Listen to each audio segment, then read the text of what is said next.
In this section, we're going to talk about chasing the perfect product. Now, I was a little leery about that title to begin with, but it's grown on me, and I think you'll understand why once you get a chance to look at it.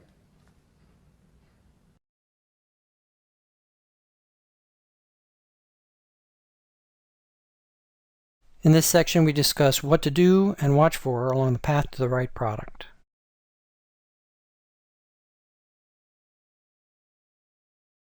This slide shows learning within a product cycle. Each of these 3 iterations contains valuable information that is used to make better decisions in the next iteration. So in this example, the learning from the first iteration tells us that hypothesis X is valuable to customers and to permanently add the solution into the product. The learning from the second iteration tells us that hypothesis Y is not valuable to customers and to not add the solution into the product. And the learning from the third iteration tells us that hypothesis Z is again valuable to the customers and we want to permanently add it into the solution for the product. To set up the next slide, we have to define what the perfect product is.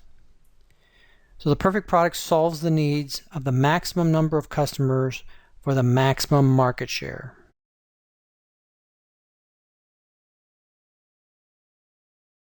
The dashed line here represents the goal, the perfect product. The details of the perfect product are out there, but earlier on you can only guess at what it is. The solid horizontal line represents your initial product's release. The vision forms a backdrop to keep the product moving in the right direction and within specific boundaries. The first build iteration begins with your hypothetical solution based on your vision and early customer feedback. Your early attempts will not match the perfect product, but that's okay as long as you don't spend too much time on it. After your first iteration build, you receive customer feedback and redesign your next iteration of the product closer to what they need. This customer validation corrects your product's feature set and moves it closer to what you think the perfect product is, shown here by the solid vertical line. The red circle indicates your product's feature targets at the end of the first iteration and after the correction. So this process is bringing you closer to the perfect product, as you can see. Sometimes you win and go close to what the product should be.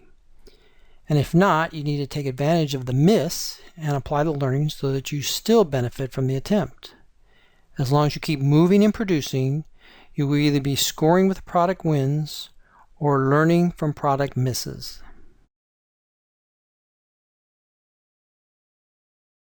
The perfect product is not static. During our second iteration, another competitor enters the market. This change inherently alters the definition of the perfect product. Because you are an attentive product leader and are closely monitoring the market, you use this new competitive information and combine it with feedback from your second product release to get an updated feature target.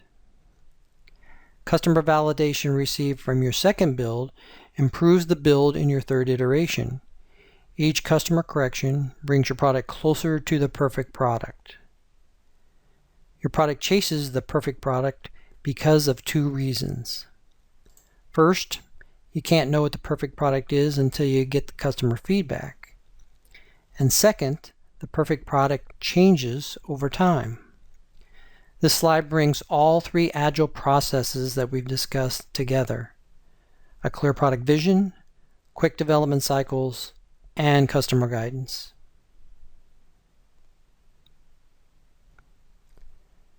This slide zooms out to show many iterations that move your product closer to the perfect product. Corrections decrease as you get closer to your goal. Why? Because when you begin, you're the farthest away from your goal, and you're going to fail the most with your customers. In other words, you should be the farthest away from the perfect product when you begin. But this is when you learn the most, and you can make the greatest progress at closing that gap.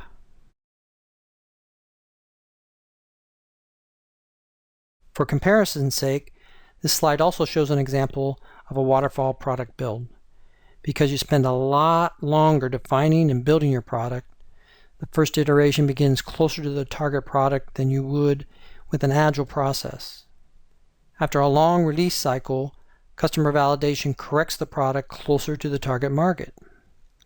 After the correction, the waterfall product is not as close to the target as the agile product because you have a lot less learning.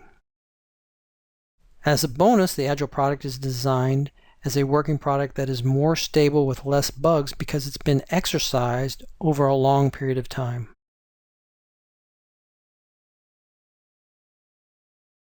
So how do I start using this?